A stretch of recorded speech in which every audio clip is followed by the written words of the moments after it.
Welcome to part 22 of the Choong Dan series. In this month's edition, we're going to be looking at the Choong Dan Hen Jin, the side punch. Now, 2 months ago in part 20, I did the center punch.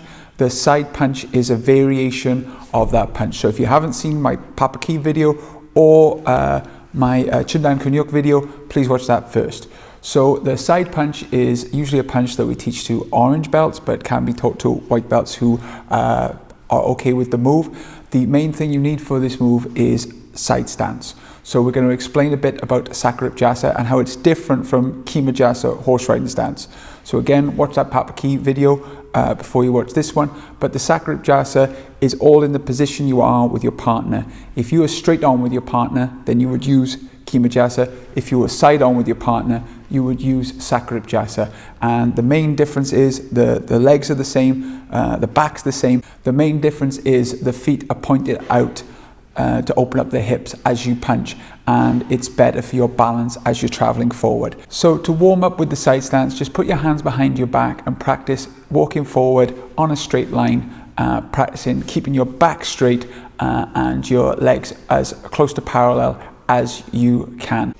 Putting the technique together, now you start like a normal center punch. You'll drive your hips forward in the last second, you'll turn, instead of squaring the shoulders for a straight punch, you'll keep the same height and then you'll turn it into a side punch, making sure that your shoulders are in line with each other. So as you pull back your non-punching hand, the opponent would not be able to see it. This is the traditional way of doing the side punch. If you were free sparring, you'd obviously keep your hand up to protect yourself, but you pull this hand back as you punch forward. From the next punch then, you just go on the same line, keeping the same height, and punch forward, making sure that you're keeping your head up. A lot of times people look away from this punch. Make sure you're looking forward at what you're punching and keeping your back as straight as possible, not letting your hips tip forward or backwards. So some common mistakes I see with this technique is the feet not being in line with each other. Oftentimes people will step forward and their feet won't be on a straight line. So please make sure that as you do the punch, you're staying on that straight line and keeping your back straight like it's up against a wall. The second common mistake I see is people hunching over with the punch. Their shoulders are up and they look uncomfortable. This has a lot to do with your hip, lower back, and general flexibility. So please work more in your squat position, do more squat exercises to try and open up your hips, and over time you will be able to get your stance lower. But this is one of the reasons why we do Papa Key at the start of almost every class, to make sure that your legs are strong and that your hips are nice and open for this particular punch. The third common mistake is the hand coming out like a hammer fist or sometimes back fist instead of having the punching motion. So please make sure that as you bring your hand into your side, it turns over. I often tell my students, point your knuckles towards the thing that you want to punch before you punch out, so it doesn't sweep out into a strange hammer fist. This also happens a lot when turning back in class as well, so watch out for that. Once you feel you have down the technique, it is important to test your punch. You can do this in a variety of different ways. I'm just going to give you 3 examples.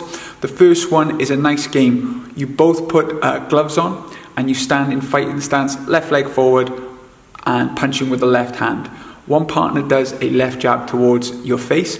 As they do that, you go step forward into your side stance and punch them with the left hand to the body. And you just go back and forth, to the head, to the body, to the head, and there's a little bit of footwork for the jab, a little bit of footwork for the side punch, but this is a great game. You can do a number of repetitions or 30 seconds to a minute and then change sides.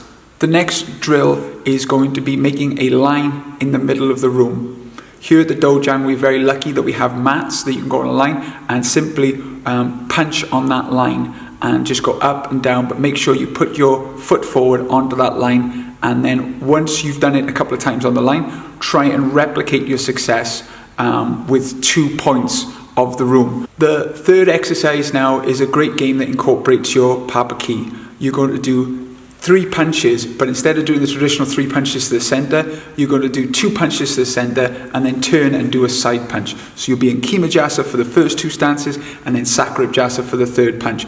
And you go left, right, look left and punch, right, left, look right and left. And this is a great game for teaching people to pull their hand in before they punch and not turn it into that hammer fist. Also looking towards the punch is important. So there is the tutorial for the side punch, the Choong Dan Hen Jin. I hope you found it useful and you can incorporate some of what I've said into your training to help you improve it. If you're enjoying the channel, please like and subscribe. And if you want any more tutorials on further techniques, please leave a comment below. Thank you very much. Thanks.